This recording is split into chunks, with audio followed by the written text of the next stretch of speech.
ক্লাসে অংশগ্রহণ করেছো। সবাইকে আসসালামু আলাইকুম ওয়া রাহমাতুল্লাহি ওয়া বারাকাতুহু। আশা করি সবাই ভালো আছো, সুস্থ আছো এবং সবাই স্বাস্থ্য বিধি মেনে জীবনযাপন করছো বা অবস্থান করছো। তো আমরা সময় ক্ষেপণ না করে চলো আমরা আমাদের ক্লাস শুরু করি। সবাই ক্লাসে প্রবেশ করি। So welcome to the online platform of National University, Bangladesh. And I especially welcome all the students of Honors Part 1 of Department of Accounting. আজকের আমাদের যে বিষয়টা নিয়ে কথা বলবো সেটা হচ্ছে তোমাদের বইয়ের সবচেয়ে ইম্পর্টেন্ট একটা চ্যাপ্টার, সেটা হচ্ছে financial statement as a reporting device. আমি Mohammad Jamal, associate professor, department of accounting, Dhaka city college. তোমাদের সকলকে স্বাগত জানাচ্ছি, আমন্ত্রণ জানাচ্ছি এই ক্লাসে। চলো আমরা ক্লাস শুরু করি। অধ্যায় 9, প্রতিবেদনের কৌশল হিসেবে আর্থিক বিবরণী। আশা করি তোমরা সবাই শব্দ পরিষ্কার শুনতে পাচ্ছ এবং স্ক্রিন শেয়ার দিয়েছি, স্ক্রিন দেখা যাচ্ছে। ওকে, অধ্যায় নাম্বার 9 তোমাদের পাঠ্য বইয়ের financial statement as a reporting device, এই অধ্যায়টি নিয়ে আমরা আজকে কথা বলবো। প্রথমে আসলে দেরি নেই যে আর্থিক বিবরণী কাকে বলে, এবং আর্থিক বিবরণীটা হচ্ছে প্রতিবেদনের একটা কৌশল। অর্থাৎ আমরা যে তথ্যগুলো প্রস্তুত করি, হিসাব বিজ্ঞান প্রক্রিয়ার মাধ্যমে যে তথ্যগুলো প্রস্তুত করি, এই তথ্যগুলো অবভিয়াসলি সংশ্লিষ্ট যারা ব্যক্তিবর্গ রয়েছে তাদের নিকটে প্রতিবেদন আকারে পেশ করার জন্য প্রস্তুত করি। এবং এই প্রতিবেদনের একটা কৌশল হিসেবে আমাদের ফাইনাল যেটা থাকছে সেটা হচ্ছে আর্থিক বিবরণী। এই আর্থিক বিবরণী প্রস্তুতের মাধ্যমে আমরা তথ্যগুলোকে প্রতিবেদন আকারে সংশ্লিষ্ট ব্যবহারকারীর নিকটে পৌঁছে দিই। তো চলো দেখে নিই আর্থিক বিবরণী কাকে বলে। ওকে, আর্থিক বিবরণী কি?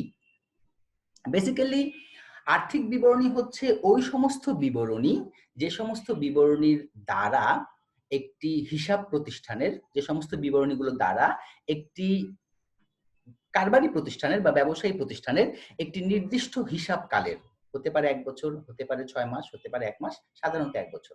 তাহলে কোনো কারবারি প্রতিষ্ঠানের একটি নির্দিষ্ট হিসাব কালের আর্থিক ফলাফল নির্ণয় এবং আর্থিক অবস্থা নিরূপণ করা হয়। দুটো প্রধান উদ্দেশ্য, আর্থিক ফলাফল নির্ণয় এবং আর্থিক অবস্থা নিরূপণ করা হয়। ওই সমস্ত বিবরণীকে বলা হয় আর্থিক বিবরণী। ঠিক আছে?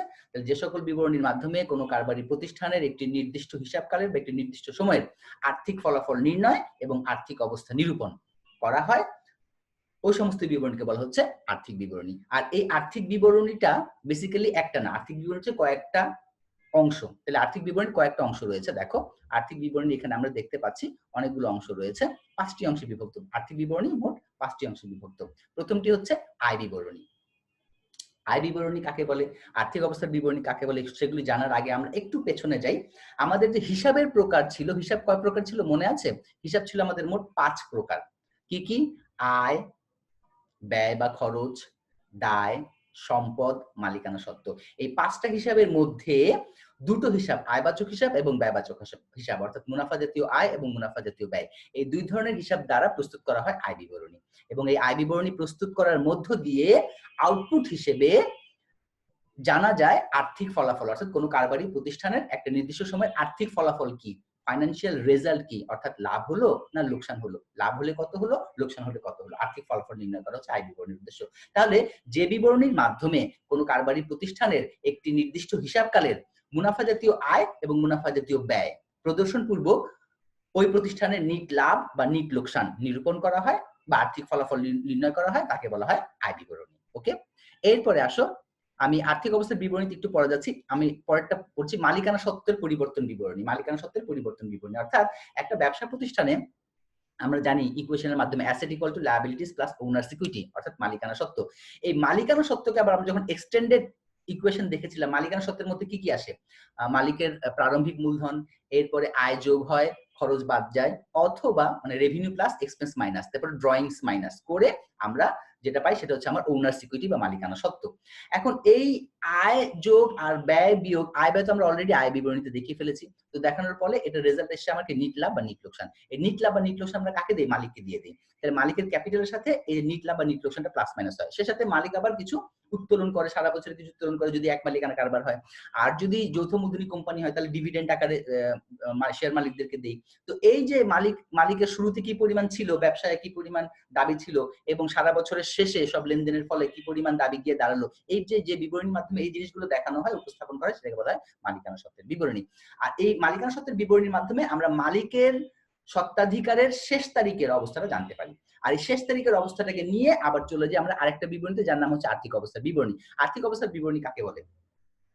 যে বিবরণীর মাধ্যমে কোনো কারবারি প্রতিষ্ঠানের একটি নির্দিষ্ট তারিখের, মানে হিসাবকালের শেষ তারিখের আর্থিক অবস্থা নির্ণয় করা হয়। আর্থিক অবস্থা বলতে কি বোঝাচ্ছে? সম্পদ এবং দায়ের অবস্থা প্রকাশ করা হয়, হ্যাঁ, বা উপস্থাপন করা হয়, ওই বিবরণীকে বলা হয় আর্থিক অবস্থার বিবরণী। তাহলে আর্থিক অবস্থার বিবরণীর মাধ্যমে জানা যায় আর্থিক অবস্থা, মানে নামটা হচ্ছে আর্থিক অবস্থার বিবরণী। এই বিবরণীর মাধ্যমে জানা যায় ওই প্রতিষ্ঠানের আর্থিক অবস্থা। আর আর্থিক অবস্থা বলতে সম্পদ এবং দায়ের অবস্থাকে বোঝানো হচ্ছে। তাহলে এই গেল আমার আয় বিবরণী, মালিকানা সত্ত্বের বিবরণী, আর্থিক অবস্থার বিবরণী। এরপরে থাকছে নগদ প্রবাহ বিবরণী। এই বিবরণীটা আমাদের করতে হয় আর্থিক বিবরণীর একটা অংশ হিসেবে। কেন? কারণ প্রত্যেকটা প্রতিষ্ঠানের জন্য নগদ খুব ক্রুশিয়াল একটা ব্যাপার। এই যে নগদ, যেমন মনে করো যে প্রতিষ্ঠানে পর্যাপ্ত পরিমাণ টাকা আগামী মাসে আসবে, কিন্তু এই মাসেই অনেক পাওনাদার ম্যাচুর হয়ে যাচ্ছে, ওই পাওনাদার টাকা চাচ্ছে, কিন্তু লিকুইডিটির ক্রাইসিসের কারণে আমরা সময় মতো যদি পাওনাদারকে টাকা শোধ করতে না পারি সময় মতো, তাহলে কিন্তু কারবার প্রতিষ্ঠানের একটা বদনাম হয়ে যাবে, সুনামটা নষ্ট হয়ে যাবে। তাহলে কোন সময় আমার কি পরিমাণ নগদের প্রয়োজন আছে, কোন সময় সেই নগদের যোগানটা দিতে হবে, এইগুলি জানার জন্য বা পূর্বের যে ঘটে যাওয়া ইয়েগুলো আছে সেগুলো নিয়ে নগদের অবস্থা জানার জন্য একটা বিবরণী প্রস্তুত করা হয়, যার নাম হচ্ছে নগদ প্রবাহ বিবরণী। অর্থাৎ যে বিবরণীর মাধ্যমে কোনো কারবারি প্রতিষ্ঠানের একটি নির্দিষ্ট সময়ের খাতওয়ারি নগদ আন্তঃপ্রবাহ এবং নগদ বহিঃপ্রবাহ প্রকাশ করা হয়, তাকে বলা হয় নগদ প্রবাহ বিবরণী। এই খাতওয়ারি বলতে বোঝাচ্ছে তিনটা খাতে ভাগ করা হয়েছে, তোমার পরিচালনা খাতে, অর্থায়ন খাতে এবং হচ্ছে বিনিয়োগ খাতে। তিনটা খাতে আমরা নগদ প্রবাহ বিবরণী প্রস্তুত করে থাকি।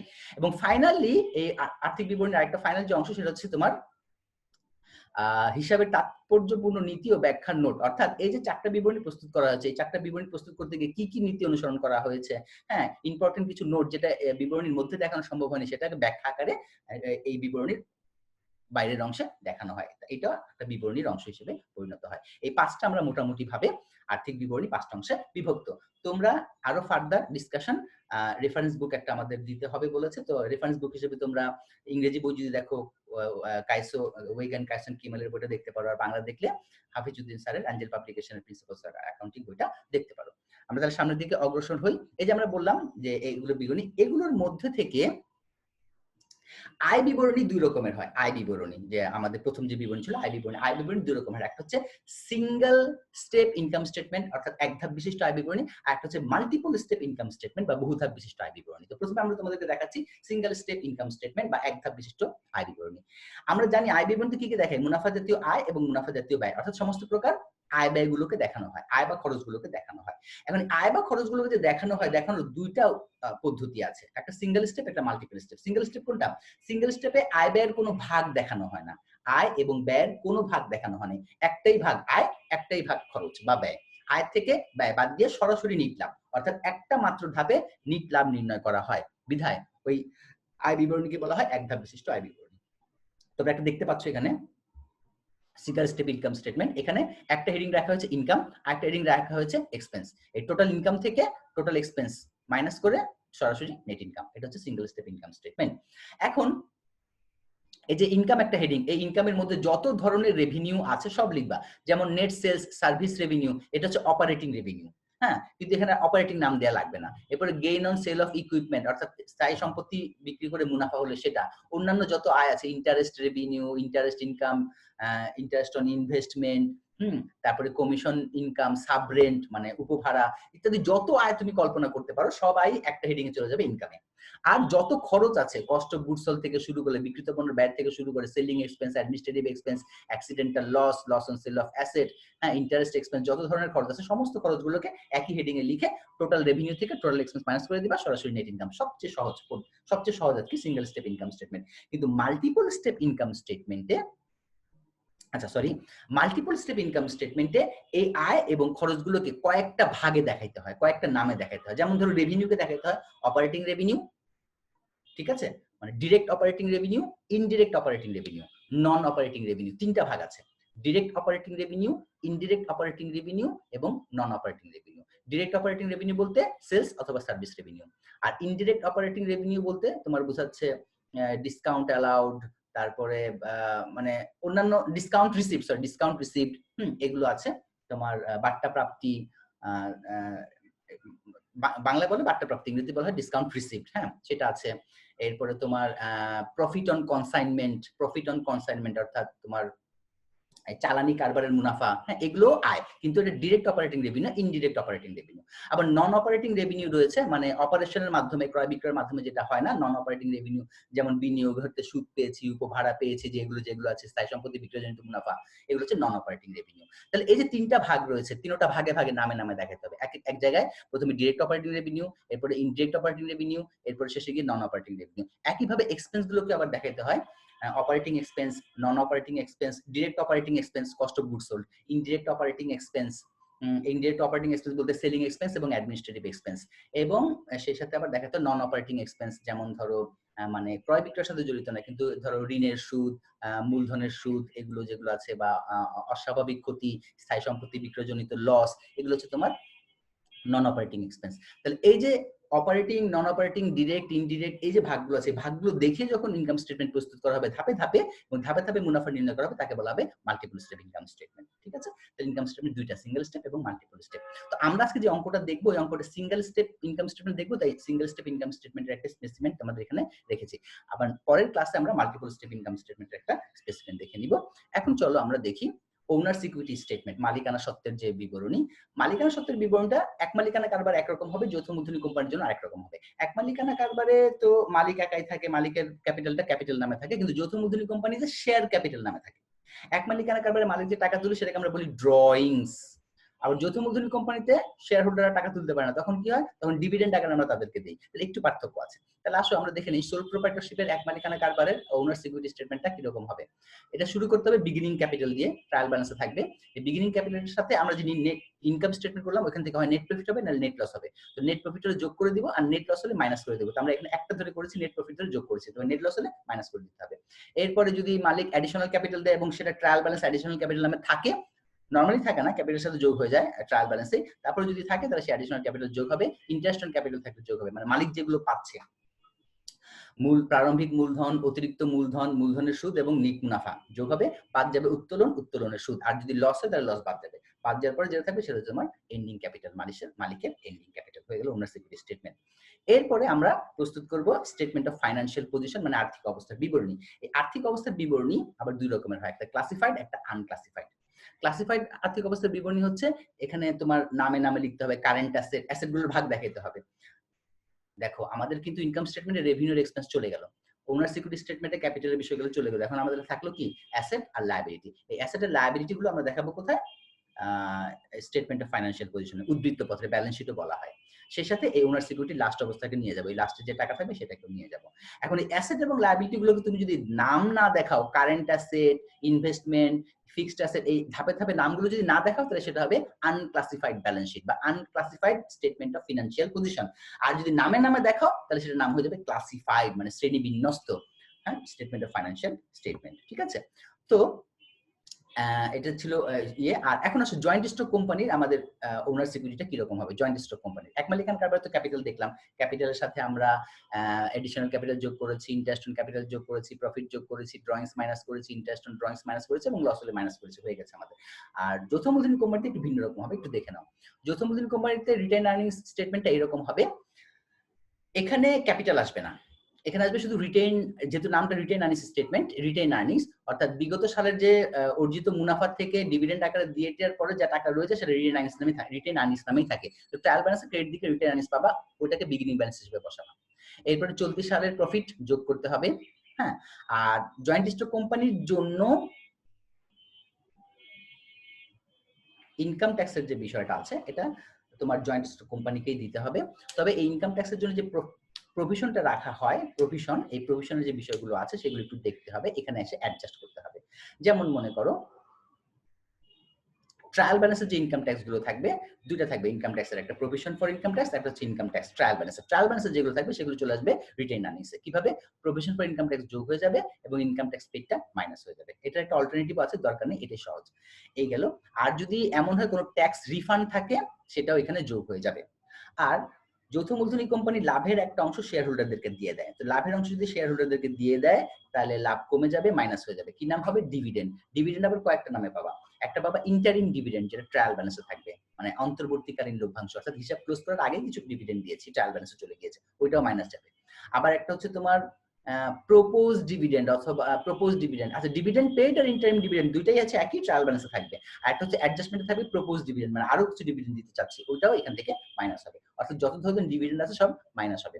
আর transfer to organisational fund, organisational 3টা ফান্ড রয়েছে, হ্যাঁ, তোমার প্রতিপূরক তহবিল, তারপরে সাধারণ সঞ্চিতি তহবিল, লভ্যাংশ সমতাকরণ তহবিল, 3টা তহবিলে যদি টাকা ট্রান্সফার করা হয় তাহলে সেখান থেকে লাভ, এই প্রফিটের টাকা থেকে মাইনাস করে দিতে হবে। হ্যাঁ, তাহলে রিটেইন আর্নিংস এর বিগিনিং ব্যালেন্সের সাথে চলতি সালের লাভ হলে যোগ করে দিব। সেখান থেকে গত বছরে যে ইনকাম ট্যাক্সের প্রভিশন রাখা হয়েছিল ট্রায়াল ব্যালেন্সে সেটা যোগ হবে।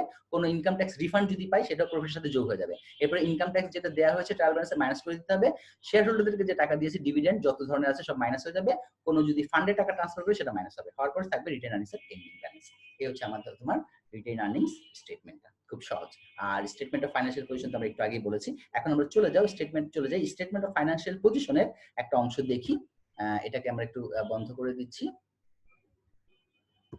ওকে, আমরা দেখছি এখন স্টেটমেন্ট অফ ফাইন্যান্সিয়াল পজিশনের একটা স্পেসিমেন আমরা দেখি। ওকে, তোমাদের সামনে চলে এসছে। অলরাইট, দেখো এখানে আমরা কি কি দেখাবো? স্টেটমেন্ট অফ ফাইন্যান্সিয়াল পজিশনে লাস্টের তারিখে গিয়ে অ্যাসেট দেখাবো, এই যে একটা হেডিং অ্যাসেট, আর দেখাবো হচ্ছে তোমার লায়াবিলিটিস এন্ড ওনার্স ইকুইটি। হ্যাঁ, এই যে লায়াবিলিটিস এন্ড ওনার্স ইকুইটি আমরা দেখতে পাচ্ছি, এই যে লায়াবিলিটিস, অ্যাসেট এবং লায়াবিলিটিস দুইটা অংশ। প্রথম অংশ দেখাবো অ্যাসেট। অ্যাসেট গুলো কিভাবে দেখাবো? অ্যাসেট গুলো দেখাবো এইভাবে, অ্যাসেটকে কয়েকটা ভাগে দেখাবো, 4টা ভাগে দেখাবো। হ্যাঁ, প্রথম যে ভাগটা হচ্ছে সেটা কারেন্ট অ্যাসেট, অর্থাৎ যেগুলো খুব সহজেই নগদে রূপান্তর করা সম্ভব, যাদেরকে আমরা কারেন্ট অ্যাসেট বলি। কি কি? Cash in hand, cash at bank, accounts receivable, তারপরে নোটস রিসিভেবল, এক্রুড ইনকাম অথবা interest receivable, prepaid expense, supplies on hand, inventory, সমাপনী মজুদ পণ্য, এগুলো হচ্ছে কারেন্ট অ্যাসেট। আর ইনভেস্টমেন্ট মানে হচ্ছে বিনিয়োগ, ব্যাংকে বিনিয়োগ করেছি কত, অথবা 4 বছর 5 বছর মেয়াদে বিনিয়োগ করেছি, যত ধরনের ইনভেস্টমেন্ট আছে সব ইনভেস্টমেন্টের পর দেখাতে হবে। তারপরে দেখাতে হবে প্লান্ট অ্যাসেট অথবা ফিক্সড অ্যাসেট, অর্থাৎ স্থায়ী সম্পদ। স্থায়ী সম্পদের মধ্যে কি কি আছে? ল্যান্ড, তারপরে মেশিনারি, ফার্নিচার, তারপরে ভেহিকেল, হ্যাঁ, ডেলিভারি ভ্যান, যত স্থায়ী সম্পত্তি আছে সেগুলো দেখাবো। এবং এগুলো দেখানোর সময় কি করতে হবে? এদের অ্যাকুমুলেটেড ডেপ্রিসিয়েশনটা মাইনাস করে দিতে হবে ফিক্সড অ্যাসেট থেকে। তবে ল্যান্ডের কোনো অ্যাকুমুলেটেড ডেপ্রিসিয়েশন থাকে না, ল্যান্ড সরাসরি বসবে। আর অন্যান্য যে ফিক্সড অ্যাসেট গুলো আছে এগুলো অ্যাকুমুলেটেড ডেপ্রিসিয়েশন থাকলে মাইনাস করে দিতে হবে। ওকে, আচ্ছা, এভাবে তুমি দেখাবো হচ্ছে। তাহলে কি দেখো? প্রথমে দেখো কারেন্ট অ্যাসেট, এরপর ইনভেস্টমেন্ট, এরপর প্ল্যান্ট অ্যাসেট বা ফিক্সড অ্যাসেট, এরপরে আনঅ্যামোর্টাইজড এক্সপেন্স অথবা ইনট্যানজিবল অ্যাসেট, এই নামে অ্যাসেট দেখাতে হবে। যেমন goodwill, patent, trademark, preliminary expenses, হ্যাঁ, যত ধরনের অদৃশ্য সম্পদ রয়েছে বা অসমন্বিত ব্যয় যাদেরকে বলি সেগুলোকে দেখাতে হবে এখানে। এই হচ্ছে অ্যাসেট 4টা অংশে। এরপরে লায়াবিলিটিস দেখাবো 3টা অংশে। প্রথমে কারেন্ট লায়াবিলিটিস, যে দায়গুলো 1 বছরের মধ্যে শোধ করতে হবে, যেমন নোটস পেয়েবল, অ্যাকাউন্টস পেয়েবল, হ্যাঁ, এক্সপেন্স পেয়েবল বা accrued expense, unearned income, tax payable, advance from customer, bank loan, bank overdraft, এগুলো হচ্ছে কারেন্ট লায়াবিলিটি, এগুলো দেখাতে হবে। এরপর দেখাতে হবে লং টার্ম লায়াবিলিটি, যেমন ধরো debenture, mortgage loan, bank loan, এগুলো যেগুলো রয়েছে দীর্ঘমেয়াদী 1 বছরের বেশি মেয়াদের লোন, এগুলো এই লায়াবিলিটি গুলো দেখাতে হবে। তারপরে দেখাতে হবে স্টক হোল্ডার সিকিউরিটি বা ওনার সিকিউরিটি। এক মালিকানা কারবার হলে ওনার সিকিউরিটি, আর যৌথ মূলধনী কোম্পানি হলে স্টক হোল্ডার সিকিউরিটি। এখানে কি কি দেখাবো? ওই ক্যাপিটাল স্টক দেখাবো, মালিকদের আর কি আছে, শেয়ার প্রিমিয়ামের টাকা আছে, রিজার্ভ ফান্ড, যত ধরনের অর্গানাইজেশনাল 3টা ফান্ডের কথা বলছিলাম, 3টা ফান্ড এখানে দেখাবো। এবং ফাইনালি ওই যে রিটেন আর্নিংস স্টেটমেন্টের এন্ডিং ব্যালেন্স ছিল, ওই রিটেন আর্নিংস স্টেটমেন্টের এন্ডিং যে ব্যালেন্সটা সেটা বসাই দিব, বসাই যোগ করে দিব, হয়ে যাবে তোমার স্টক হোল্ডার্স ইকুইটি। এই হচ্ছে তোমার classified statement of financial position. চলো আসো আমরা এখন চট করে একটা অঙ্ক দেখি। হ্যাঁ, একটা অঙ্ক দেখি, তাহলে আরো জিনিসটা ক্লিয়ার হবে। তোমাদের সামনে একটা অঙ্ক আমি দেখাচ্ছি। ওকে, কিভাবে করব এটা আমরা, অঙ্কটা আমরা দুটা আজকের লেকচারে দেখাবো হচ্ছে আমরা তোমার একটা সার্ভিস অর্গানাইজেশনের, এর পরের লেকচারে পরের ক্লাসে আমরা দেখাবো তোমার ম্যানুফ্যাকচারিং অথবা ট্রেডিং কনসার্নের, ক্রয় বিক্রয়কারী প্রতিষ্ঠানের একটা দেখাবো। ক্রয় বিক্রয়কারী প্রতিষ্ঠানটা একটু বড়, তাই ওই ক্লাসে আমরা শুধুমাত্র অঙ্ক লিখেছি, আর এটা একটু সহজে বোঝানো যাবে দেখে এর সাথে কিছু থিওরি রেখেছি যেন কভার করতে পারি, কারণ নর্মালি হয় এই ক্লাসগুলো আমরা শেষের দিকে গিয়ে একদম 2-1 মিনিট পাই না, তাড়াহুড়ো করতে হয়, এই জন্য আমরা কন্টেন্ট একটু ছোট করে রেখেছি। তো যাই হোক, এখানে তোমরা একটু দেখতে পাচ্ছ ট্রায়াল ব্যালেন্স আছে, তোমাকে ফিনান্সিয়াল স্টেটমেন্ট করার জন্য ট্রায়াল ব্যালেন্স দিয়ে দিবে, অর্থাৎ identification of transaction, journal, ledger, trial balance পর্যন্ত করে ট্রায়াল ব্যালেন্সটা তোমাকে দিয়ে দিবে, আর কতগুলো অ্যাডজাস্টিং এন্ট্রি দিবে। হ্যাঁ, এই যে ট্রায়াল ব্যালেন্স দেখতে পাচ্ছ, ক্যাশ, নগদ, current asset, office supplies, current asset, account receivable, current asset, prepaid rent, current asset, salary expense, খরচ, office equipment, fixed asset, accumulated depreciation, fixed asset থেকে মাইনাস যাবে, accounts payable, current liability, notes payable, current liability, unearned fees, current liability, capital, owner সিকিউরিটির অংশ, withdraw, এটা owner সিকিউরিটিতে যাবে, fees, revenue, আয়, rent expense, খরচ, ইউটিলিটি এক্সপেন্স, খরচ, এসব মিলে ট্রায়াল ব্যালেন্সের টোটাল 5,90,260। যদি যোগ করে দেবে ঠিক আছে কিনা, আমি দেখেছি ঠিক আছে, ট্রায়াল ব্যালেন্স ওকে। এরপর তোমাকে দিয়ে দিবে কতগুলো অ্যাডজাস্টমেন্ট, সমন্বয়। কি কি সমন্বয় দিবে? Ending inventory of office supplies 1320, অর্থাৎ সাপ্লাইজ সমাপনী হাতে রয়েছে 1320, আর আমরা ওইখানে সাপ্লাইজ দেখলাম কত টাকা, দেখো একটু ছোট করে দিই তাহলে বোধহয় দেখা যাবে। ওকে, ওখানে দেখো আমরা কত টাকা দেখলাম, এই যে অফিস সাপ্লাইজ দেখতে পাচ্ছি 13,310, কিন্তু আসলে আছে কত, 1320 টাকা। ঠিক আছে, তো এখন সাপ্লাইজ তার মানে কি, এই 13,310 টাকার সাপ্লাইজের মধ্যে আছে 1320, বাকিগুলো খরচ হয়েছে। তাহলে এগুলিকে অ্যাডজাস্ট করে দিয়ে তোমাকে করতে হবে কি কি, 4-5টা অ্যাডজাস্টমেন্ট আছে, অ্যাডজাস্টমেন্ট করার পর করতে হবে ইনকাম স্টেটমেন্ট, ওনার সিকিউরিটি স্টেটমেন্ট এবং স্টেটমেন্ট অফ ফাইন্যান্সিয়াল পজিশন।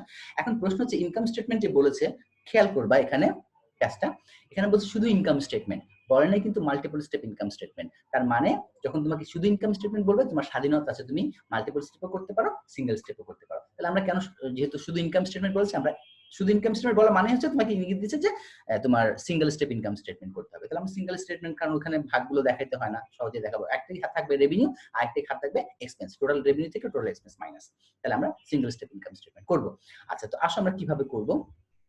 প্রথমে একটু দেখে নিই ইনকাম স্টেটমেন্ট কি কি যাবে, রেভিনিউ যাবে আর এক্সপেন্স যাবে। এখানে একটু লক্ষ্য করো তো রেভিনিউ কি কি আছে, ওগুলো তো সব পড়লাম, অ্যাসেট ছিল, খরচ ছিল। রেভিনিউ বলতে কি বোঝায়, এই যে একটা পেয়েছি ফিজ রেভিনিউ, একটা ফি রেভিনিউ 3,63,000 টাকা, একটা মাত্র রেভিনিউ পেলাম। আর সাব রেন্ট, টাব রেন্ট, রেন্ট রেভিনিউ, এগুলো তার কোনো রেভিনিউ দেখছি না। ওকে, এরপরে এখানে আবার একটা অ্যাডজাস্টমেন্ট দেখতে পাচ্ছি, এক্রুড অ্যাডজাস্টমেন্ট, দেখো ending inventory of supply, supplies হাতে আছে, তার মানে কিছু হাতে আছে, কিছু খরচ হয়েছে। Prepaid rent expired, prepaid rent থেকে কিছু খরচ হয়েছে। ডেপ্রিসিয়েশন এক্সপেন্স, খরচ। এক্রুড ইন্টারেস্ট এক্সপেন্স, সুদ বকে আছে, খরচ। এক্রুড স্যালারি, স্যালারি বকে আছে, খরচ। ফিজ আর্ন বাট নট রেকর্ডেড, ফিজ আয় হয়েছে কিন্তু রেকর্ড করা হয়নি, আয় হয়েছে কিন্তু রেকর্ড করা হয়নি, আর্ন হয়েছে রেকর্ড করা হয়নি, তার মানে এটা একটা আয়। এই দুইটা আয় পেলাম, একটা পেলাম এখানে ফিজ রেভিনিউ, আর একটা পেলাম ফিজ একটা বকে আছে। তাহলে আমরা রেভিনিউ হেডিং এ দুইটা রেভিনিউ লিখে নিই, যেটা পেলাম। ওকে, চলে আসো, এই যে ইনকাম স্টেটমেন্ট, তুমি অ্যাজ ইউজুয়াল কোম্পানির নাম দিবা, income statement for the year ended 30 June 2010, যে সালের আছে সেই সালটা লিখে দিবা। এরপরে একটা হেডিং দিবা ইনকাম বা রেভিনিউ, হেডিং এ যা যা রেভিনিউ পাবো সব পাবো। আমরা দুইটা মাত্র পেলাম, একটা পেলাম ফিজ রেভিনিউ কত ছিল, 3,63,000 টাকা। হ্যাঁ, 3,63,000 টাকা ছিল ফিজ রেভিনিউ, এই যে ফিজ রেভিনিউ 3,63,000। আর এখানে ফিজ আর্ন বাট নট রেকর্ডেড, ফিজ আয় হয়েছে কিন্তু রেকর্ড করা হয় না, তাহলে বকে আছে। তাহলে বকে আছে, এটার সাথে যোগ হবে। খেয়াল রাখবা প্রত্যেকটা আইটেমের সাথে, খরচ হোক আর আয় হোক, বকেয়া থাকলে যোগ হবে, অগ্রিম থাকলে মাইনাস হবে। তাহলে এখানে বকেয়া আয় আছে, যোগ হবে 10,000 টাকা, 10,000 টাকা যোগ করে দিলাম, 3,63,000 আর 10,000 হয়ে গেল 3,73,000। আর কোনো রেভিনিউ পাইনি, আরেকবার তো আমরা চেক করে আসি, হ্যাঁ কোনো রেভিনিউ আছে কিনা। ওকে, ভালোভাবে দেখি কোনো রেভিনিউ আছে, cash, office supplies, account receivable, prepaid rent, salaries expense, office equipment, accumulated depreciation, accounts payable, notes payable, unearned fees. Unearned fees, একটা ফিজ পেয়েছে কিন্তু আনআর্ন, অগ্রিম আয় হচ্ছে দায়, ওটা আয় না। ক্যাপিটাল চৌধুরী, ড্রয়িং চৌধুরী, ফিজ রেভিনিউ একটা লিখেছি, রেন্ট এটা এক্সপেন্স, ইউটিলিটি এক্সপেন্স, কোনো রেভিনিউ নাই, অ্যাডজাস্টমেন্টও নাই, তার মানে রেভিনিউ শেষ। এখন লিখবো আমরা এক্সপেন্স। এক্সপেন্স লেখার ব্যাপারে তুমি কি করবা, দুইভাবে করা যায়, ট্রায়াল ব্যালেন্স ধরে তারপর অ্যাডজাস্টমেন্ট আসা যায়, আবার অ্যাডজাস্টমেন্ট ধরে তারপর ট্রায়াল ব্যালেন্সে যাওয়া যায়। ভালো হচ্ছে তুমি আগে অ্যাডজাস্টমেন্ট ধরে আগাবা, তাহলে হবে কি বাদ পড়ার সম্ভাবনাটা থাকবে না। তো আসলে আমরা অ্যাডজাস্টমেন্ট ধরে যাই। Ending inventory of office supplies 1320, office supplies হিসাবকালের শেষে হচ্ছে 1320 টাকা। এই 1320 টাকা অফিস সাপ্লাইজ বলতে কি বোঝাচ্ছে, হাতে রয়েছে, তার মানে খরচ হয়নি, তাহলে এইটুকু খরচ না, বাকিটুকু খরচ। আমার এখানে অফিস সাপ্লাইজ ছিল মোট 13,310, এর মধ্যে খরচ হয়নি 1320, বাকিটুকু খরচ হয়েছে, বিয়োগ করে নাও। তাহলে বিয়োগ করলে কতটুকু আসে দেখো, এই যে অফিস সাপ্লাইজ এক্সপেন্স 13,310 থেকে 1320 টাকা হাতে রয়ে গেছে, বাকিটুকু খরচ হয়েছে, অর্থাৎ 11,990 টাকা খরচ হয়েছে। যতটুকু খরচ হয়েছে ততটুকু ইনকাম স্টেটমেন্টে বসাই দিবা। ওকে, আচ্ছা, এরপরে দেখো প্রিপেড রেন্ট এক্সপায়ার্ড 2,200, মানে প্রিপেড রেন্ট এক্সপায়ার্ড, এক্সপায়ার্ড হওয়া মানে খরচ হওয়া, প্রিপেড রেন্ট থেকে 2,200 টাকা খরচ হয়েছে। তো এখানে দেখো তো প্রিপেড রেন্ট কই আছে, যে প্রিপেড রেন্ট 6,600, এর মধ্যে থেকে খরচ হয়েছে কত, 2,200। তাহলে বাকি রয়ে গেল কত 4400, ওটুকু খরচ হয় নাই।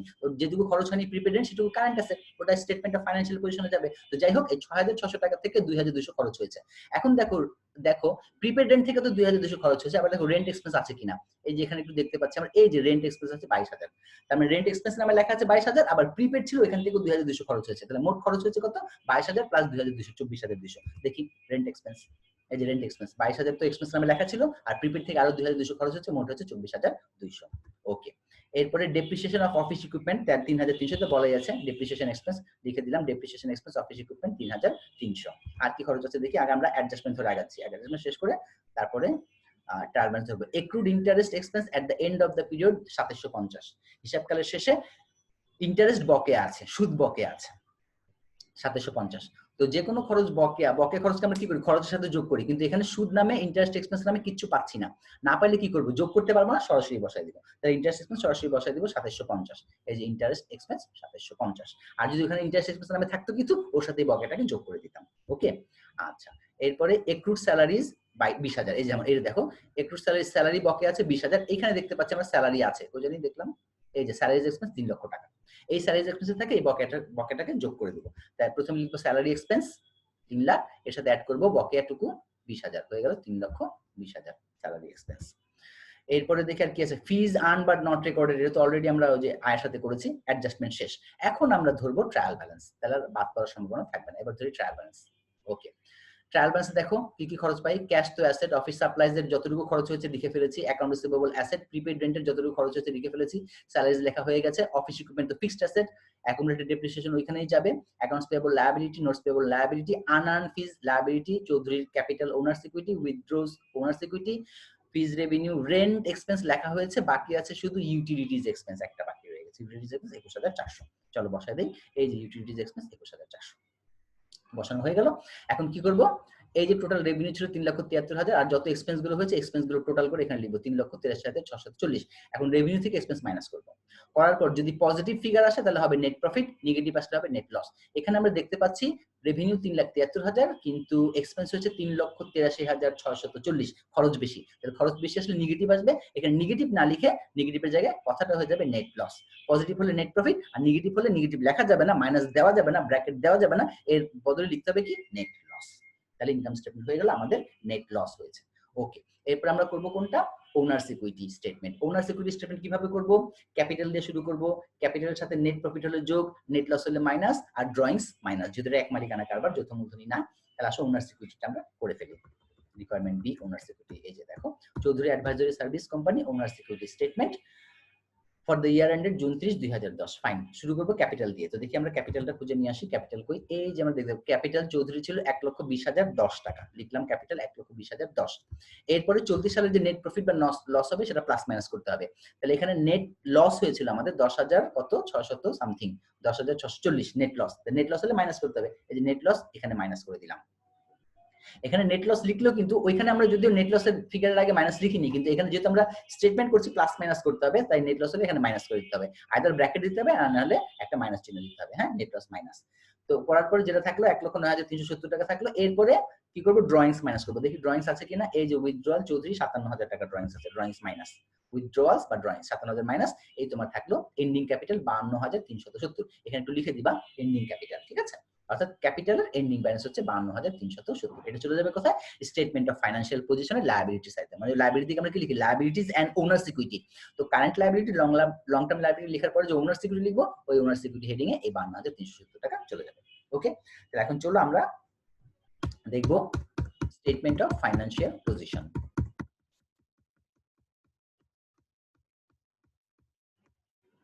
ওকে, Chowdhury advisory service company balance sheet, এখানে ব্যালেন্স শিট আছে 30 জুন 2010। তো এই ব্যালেন্স শিটও থাকতে পারে অথবা স্টেটমেন্ট অফ ফাইন্যান্সিয়াল পজিশনও থাকতে পারে। আগে ব্যালেন্স শিট ব্যবহার করা হতো, এখন কিন্তু স্টেটমেন্ট অফ ফাইন্যান্সিয়াল পজিশন ব্যবহার করা হয়, দুইটা মানে একই।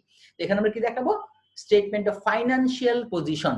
ফাইন্যান্সিয়াল পজিশন বলতে অ্যাসেট, লায়াবিলিটি, ওনার সিকিউরিটির অবস্থা। প্রথমে দেখাবো অ্যাসেট, এর পরের ভাগে দেখাবো লায়াবিলিটিস, এবং ওনার সিকিউরিটি অলরেডি করে রেখেছে, ওটা জাস্ট বসাই দিব। ফাইন, তাহলে আসলে প্রথমে অ্যাসেট শুরু করব আমরা। আবার দেখি এখানে ট্রায়াল ব্যালেন্সে যাই, অ্যাসেট, অ্যাসেটের দিকে প্রথমে কোনটা লিখবো, প্রথমে কারেন্ট অ্যাসেট, এরপরে ইনভেস্টমেন্ট, এরপরে ফিক্সড অ্যাসেট, এরপরে হচ্ছে তোমার ইনট্যানজিবল অ্যাসেট। এখন এখানে আমরা দেখতে পাচ্ছি, একটু লক্ষ্য করো, এখানে বলছে স্টেটমেন্ট অফ ফাইন্যান্সিয়াল পজিশন অথবা ব্যালেন্স শিট।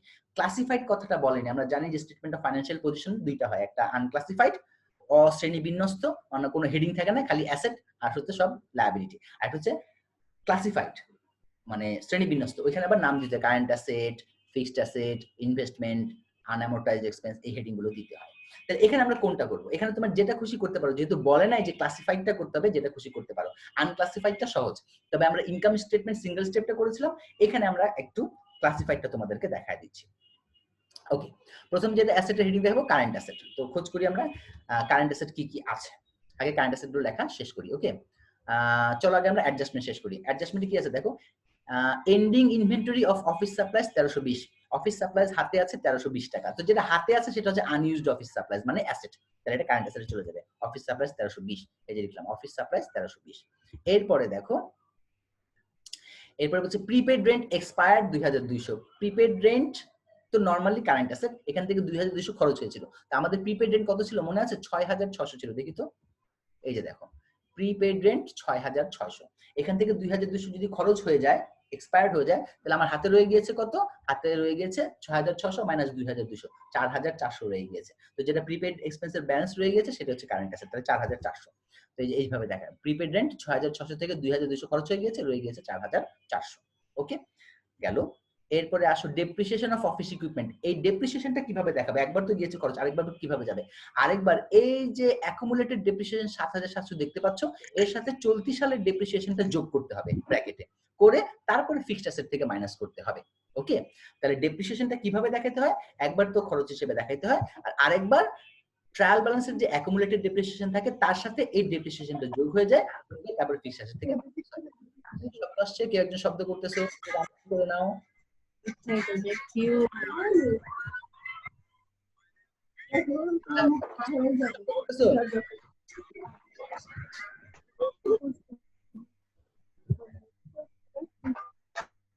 ওকে, মিউট অল, ফাইন। তো যেটা বলছিলাম, কতটুকু হলো আমাদের? ডেপ্রিসিয়েশন পর্যন্ত হচ্ছে। এরপর আসো accrued interest expense at the end of the year 2750। accrued interest অর্থাৎ সুদ বকেয়া আছে। তো সুদ বকেয়া আছে, accrued interest সুদ বকেয়া আছে, কোনো খরচ যদি বকেয়া থাকে তাহলে সেটা খরচের সাথে যোগ হয়, আরেকবার কারেন্ট লায়াবিলিটি হয়, তার মানে এটা কারেন্ট লায়াবিলিটি, কারেন্ট অ্যাসেট না। ফাইন। accrued salaries, এটাও current liability. fees earned but not recorded, এটা একটু দেখো, fees earned but not recorded, সেবা আয় হয়েছে কিন্তু সেটা এখন রেকর্ড করা হয়নি, তার মানে বকেয়া আছে। বকেয়া আয় হচ্ছে কারেন্ট অ্যাসেট, বকেয়া খরচ হচ্ছে কারেন্ট লায়াবিলিটি, আর বকেয়া আয় হচ্ছে কারেন্ট অ্যাসেট। এখন এই যে রেভিনিউটা বকেয়া আছে ফিজ, এখানে দেখো একটাই আছে ফিজ রেভিনিউ। এই ফিজ যেটা বকেয়া আছে সেটা কি করবা? অ্যাকাউন্টস রিসিভেবলের সাথে যোগ করে দিতে পারো, অথবা তুমি আলাদা হেডিং এ দেখাতে পারো ফিজ অ্যাক্রুড, মানে ফিজ আনরেকর্ডেড অথবা ফিজ অ্যাক্রুড, বকেয়া আয়, দুইটা অপশন আছে। সার্ভিস রেভিনিউ যেটা আছে সেটা যদি বকেয়া থাকে অ্যাক্রুড রেভিনিউ নামে লিখতে পারো, অথবা অ্যাকাউন্ট রিসিভেবলের সাথে যোগ করতে পারো। ঠিক আছে, তো দেখো আমরা এখানে আলাদা করে দেখিয়েছি, একটু দেখে নেই, হয়ে গেল আমাদের যেটা সমাধানটা, এই যে হ্যাঁ, এখানে আমরা দেখেছি কিভাবে, দেখো ফিজ আর্ন বাট নট রিসিভড বকেয়া হিসেবে দেখিয়েছি। তুমি ইচ্ছা করলে কি করতে পারো, সেটা অ্যাকাউন্ট রিসিভেবলের সাথে যোগ করেও দেখাতে পারো, হ্যাঁ, আলাদা করে দেখাতে দুটো উপায় আছে। তো যাই হোক, আমরা অ্যাডজাস্টমেন্ট শেষ করলাম, এখন চলে আসো ট্রায়াল ব্যালেন্সে। ট্রায়াল ব্যালেন্সে দেখো আর কি কি আছে? কারেন্ট অ্যাসেট, আগে অ্যাডজাস্টমেন্ট শেষ করলাম। দুইটা উপায় আছে, আমি সবসময় অ্যাডজাস্টমেন্ট আগে শেষ করি, তাদের বাদ করার সম্ভাবনাটা থাকে না। তাহলে কারেন্ট অ্যাসেট গুলো আমরা অ্যাডজাস্টমেন্ট থেকে নিয়ে শেষ করে ফেলছি। এখন কি কি আছে? ক্যাশ কারেন্ট অ্যাসেট 82,500 লিখে দাও, এখন আর কোনো যোগ বিয়োগের ঝামেলা নেই, যা আছে সব বসা যাবে 82,500। আর অফিস সাপ্লাইজ লেখা হয়ে গিয়েছে, অ্যাকাউন্ট রিসিভেবল লেখা হয়নি 41,250, এই অ্যাকাউন্ট রিসিভেবল 41,250, একবার একটু চেক করে নাও কোনটা বাদ করেছে কিনা। প্রিপেড রেন্ট, হ্যাঁ প্রিপেড রেন্ট 4,400 লেখা হয়েছে। স্যালারি তো কারেন্ট অ্যাসেট না, অফিস ইকুইপমেন্ট তো কারেন্ট অ্যাসেট না, অ্যাকাউন্টস পেয়েবল তো liability, notes payable liability, unearned fees liability, capital drawings আসবে না, ফিজ রেভিনিউ এটা revenue, rent expense everyday expense, আর কোনো কারেন্ট অ্যাসেট নেই। তাহলে আগে অ্যাডজাস্টমেন্ট শেষ করলাম, এরপর ট্রায়াল ব্যালেন্স শেষ করলাম, আমি নিশ্চিত যে আর কোনো কারেন্ট অ্যাসেট নেই। এখন আমি চলে যাব ফিক্সড অ্যাসেটে। ফিক্সড অ্যাসেটের ব্যাপারে অ্যাডজাস্টমেন্ট তো কোনো দেখি না যে কোনো ফিক্সড অ্যাসেট কেনা হয়েছে, একটাই দেখছি ট্রায়াল ব্যালেন্সে, এই যেখানে দেখা যাচ্ছে অফিস ইকুইপমেন্ট 46,200 টাকা। তাহলে এই একটাই আছে ফিক্সড অ্যাসেট। ও তার আগে মাঝখানে ইনভেস্টমেন্টটা লিখতে হবে, দেখি তো ইনভেস্টমেন্ট আছে কিনা এখানে। আমরা তো কয়েকবার করে পড়লাম, এখানে কোনো ইনভেস্টমেন্ট পাইনি। তাহলে ইনভেস্টমেন্ট থাকলে কিন্তু কারেন্ট অ্যাসেটের পরে ইনভেস্টমেন্টটা লিখতে হবে। যেহেতু এখানে ইনভেস্টমেন্ট নাই, তাহলে তোমার ইনভেস্টমেন্ট লেখার দরকার নেই। তাহলে চলে যাও ফিক্সড অ্যাসেটে। ফিক্সড অ্যাসেট একটাই পেয়েছি, এই যে ফিক্সড অ্যাসেট একটাই, অফিস ইকুইপমেন্ট 46,200। এই 46,200 টাকা অফিস ইকুইপমেন্ট থেকে মাইনাস করতে হবে অ্যাকুমুলেটেড ডেপ্রিসিয়েশন। কিন্তু অ্যাকুমুলেটেড ডেপ্রিসিয়েশন মাইনাস করার নিয়ম কি? এই যে এখানে আছে অ্যাকুমুলেটেড ডেপ্রিসিয়েশন 7,700, এর সাথে চলতি সালের যে ডেপ্রিসিয়েশন খরচটা আছে, কত হয়েছিল চলতি সালের ডেপ্রিসিয়েশন? এই যে চলতি সালের ডেপ্রিসিয়েশন হয়েছিল 3,300। এই 7,700 সাথে এই 3,300 ইনার কলামে যোগ করে নিবা। তাহলে 7,700 আগের থেকে ছিল, আর চলতি সালে আরো 3,300 ডেপ্রিসিয়েশন বাবদে জমা হয়েছে, এটাও গিয়ে অ্যাকুমুলেটেড ডেপ্রিসিয়েশনের সাথে অ্যাকুমুলেট হয়ে যাবে। তাহলে 7,700 প্লাস 3,300 হয়ে গেল 11,000। তাহলে এই যে দেখো, এদিকে দেখতে পাচ্ছ, এই যে অফিস ইকুইপমেন্ট 46,200, এর সাথে অ্যাকুমুলেটেড ডেপ্রিসিয়েশন মাইনাস হচ্ছে কিভাবে? ট্রায়াল ব্যালেন্সের 7,700 আর চলতি সালের ডেপ্রিসিয়েশন 3,300 যোগ হয়ে হলো 11,000। এই 11,000 টাকা মাইনাস করে বাদ বাকি টাকা আউটার কলামে। ফিক্সড অ্যাসেট এই ছিল। আর ইনট্যানজিবল অ্যাসেট কি কিছু ছিল? ইনট্যানজিবল অ্যাসেট বলতে কি কি? Goodwill, patent, trademark, unamortised expense, যেমন ধরো শেয়ার বাট্টা, ঋণপত্রের বাট্টা, discount on share, discount on debenture, এগুলি যদি কিছু থাকে। তো এরকম আরো কিছু পাইনি, অথবা তোমার শেয়ার দালালের দস্তুরি, হ্যাঁ, শেয়ার আন্ডাররাইটারের কমিশন, এরকম কিছু আমরা পাইনি। তাহলে আর নেই, শুধু এই কারেন্ট অ্যাসেট আর ফিক্সড অ্যাসেট আছে। তাহলে এখন কি করব? কারেন্ট অ্যাসেটের সবগুলো যোগ করে এখানে বসাবো, আর ফিক্সড অ্যাসেট যে কটা আছে যোগ করে এখানে বসাবো আউটার কলামে। তারপরে দুটাকে যোগ করে দিব, এটা হচ্ছে আমার টোটাল অ্যাসেট 1,74,670। এখন আমরা চলে যাব লায়াবিলিটি সাইডে। লায়াবিলিটি সাইডে আমরা কি করব? লায়াবিলিটি সাইডে প্রথমে লিখবো কারেন্ট লায়াবিলিটি, এরপর লং টার্ম লায়াবিলিটি, তারপর ওনার্স ইকুইটি। প্রথমে আসো কারেন্ট লায়াবিলিটি লিখবো, খুঁজে নেই আগে অ্যাডজাস্টমেন্ট ধরি। কারেন্ট লায়াবিলিটি কি আছে? এটা তো এন্ডিং ইনভেন্টরি ছিল, current asset, prepaid rent asset ছিল, ডেপ্রিসিয়েশন চলে গিয়েছে, accrued interest expense at the end of the period 750। সুদ বকেয়া আছে, খরচ বকেয়া থাকলে সেটা কারেন্ট লায়াবিলিটি। আগে লিখে ফেলি, চলো কারেন্ট লায়াবিলিটি লিখে আসি। লায়াবিলিটিজ এন্ড ওনার্স ইকুইটি হেডিং দিবা, এরপর হচ্ছে কারেন্ট লায়াবিলিটিজ। কারেন্ট লায়াবিলিটির মধ্যে আমরা অ্যাডজাস্টমেন্ট আগে দিচ্ছি, ইন্টারেস্ট পেয়েবল 750 লিখলাম, ওকে। এরপরে হচ্ছে তোমার accrued salaries at the end of the month, স্যালারিও বকেয়া আছে 20,000 টাকা, এটাও কারেন্ট লায়াবিলিটি। স্যালারিজ পেয়েবল 20,000, এই যে লেখা হয়েছে। এরপরে আর এখানে কিছু দেখছি না, কোনো কারেন্ট লায়াবিলিটি নেই। এখন আমরা চলে যাব ট্রায়াল ব্যালেন্স, ওকে। ট্রায়াল ব্যালেন্সে দেখি কারেন্ট লায়াবিলিটি কি আছে। Cash, office supplies, account receivable, prepaid rent, salary expense, office equipment, accounts payable, যত পেয়েবল আছে কারেন্ট লায়াবিলিটি। অ্যাকাউন্টস পেয়েবল 29,700 লিখে ফেলো, অ্যাকাউন্টস পেয়েবল 29,700, ওকে। এরপরে এরপরে এরপরে আর কি আছে? Notes payable 55,000, okay fine. এই যে নোটস পেয়েবল 55,000। অনেক সময় হয় কি, নোটস পেয়েবলের ব্যাপারে বলে যে, ধরো এখানে নোটস পেয়েবল 55,000 আছে, বলে যে আগামী বছরে ম্যাচিউরড হবে 20,000। তাহলে আগামী বছরে যতটুকু ম্যাচিউরড হবে ততটুকু কারেন্ট লায়াবিলিটি, বাকিটুকু চলে যাবে লং টার্ম লায়াবিলিটিতে। তো যেহেতু এখানে আমাদের নোটস পেয়েবল কতটুকু আগামী বছরে ম্যাচিউরড হবে বলে নাই, আমরা ধরে নিচ্ছি পুরোটাই আগামী বছরে ম্যাচিউরড হবে, তাই কারেন্ট লায়াবিলিটি সবগুলো লিখেছি।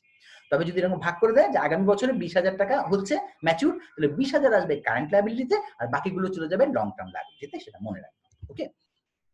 এরপরে দেখো, এরপরে আছে নোটস পেয়েবল গেল। আনআর্ন ফিজ, আনআর্ন ফিজ মানে হচ্ছে অনুপার্জিত ফিজ, মানে অনুপার্জিত আয়, অগ্রিম আয়। অগ্রিম আয়কে বলা হয় দায়। অগ্রিম খরচ হচ্ছে সম্পদ, আর অগ্রিম আয় হচ্ছে দায়।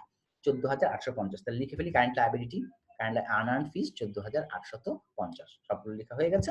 আচ্ছা, এরপর আর একটু চেক করি, ক্যাপিটাল, উইথড্র, ফিজ, রেভিনিউ, রেন্ট, আর কোনো কারেন্ট লায়াবিলিটি নেই, শেষ। এরপর long term liability. Long term liability কোনগুলো? বন্ড পেয়াবল, তারপরে তোমার ব্যাংক লোন, মর্টগেজ লোন ইত্যাদি। তো এখানে কোনো ব্যাংক বন্ড পেয়েবল টেবল পাই নাই, তাহলে লং টার্ম লায়াবিলিটি নেই।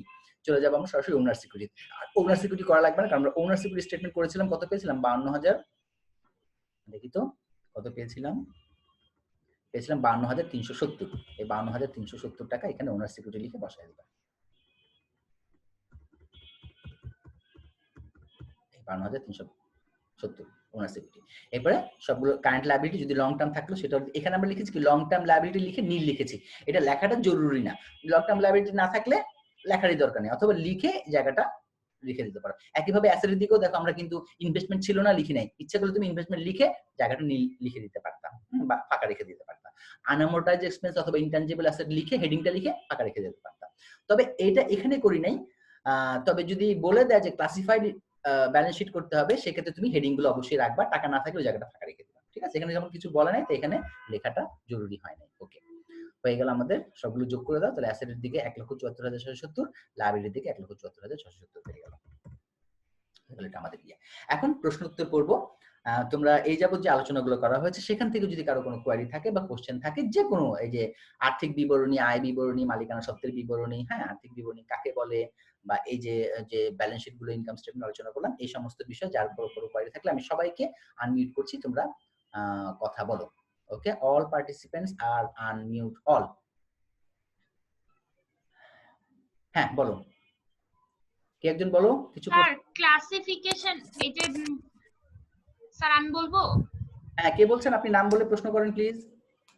স্যার ঐশ্বর্য। হ্যাঁ, ঐশ্বর্য রায়, বলেন। স্যার ক্লাসিফিকেশন বললে কি আমরা কারেন্ট লায়াবিলিটিস, ওনার্স ইকুইটি আর লং টার্ম লায়াবিলিটিস এইগুলা কি লিখবো?